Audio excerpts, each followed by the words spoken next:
श्री राजेंद्र अग्रवाल जी। धन्यवाद अध्यक्ष जी। मैं आपके माध्यम से सरकार का ध्यान एक अत्यंत लोक महत्व के विषय को आकृष्ट करना चाहता हूं। महोदया, पूर्व प्रधानमंत्री चौधरी चरण सिंह का किसान नेता के रूप में देश में अत्यंत महत्वपूर्ण स्थान है।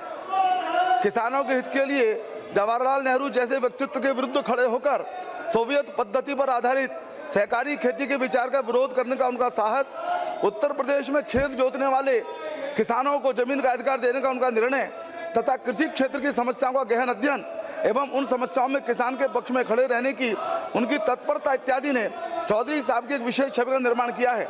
उन्हीं के प्रयासों के परिणाम स्वरूप उत्तर प्रदेश जमींदारी और भूमि सुधार अधिनियम 1952, जिससे संपूर्ण राज्य में जमींदारी प्रथा समाप्त हो गई, उत्तर प्रदेश चकबंदी अधिनियम 1953, जिससे धनी और मध्यम कृषकों की कृषि जोतों की चकबंदी के लिए मार्ग प्रशस्त किया जा सका, और उत्तर प्रदेश मृदा संरक्षण अधिनियम 1954, जिसका उद्देश्य क्रमिक भूक्षरण और मिट्टी की उत्पादकता में गिरावट को रोकना था, को कानूनी रूप दिया जा सका।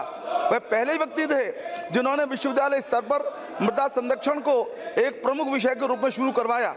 देश की आज़ादी की लड़ाई में पले बढ़े तथा जेल गए चौधरी साहब का आर्थिक विषयों पर गहन अध्ययन था एवं गांव तथा किसान को आर्थिक चिंतन के केंद्र में रखते हुए उन्होंने अनेक पुस्तकें लिखी। उनकी मान्यता थी कि देश की समृद्धि का रास्ता किसान के खेत से होकर जाता है। ये मेरा सौभाग्य है कि किसानों की जीवन पर लड़ाई लड़ने वाले भारत के पूर्व प्रधानमंत्री चौधरी चरण सिंह का जन्म स्थान मेरे चुनाव क्षेत्र में हापुड़ के निकट नूरपुर मणिया नामक गांव में है।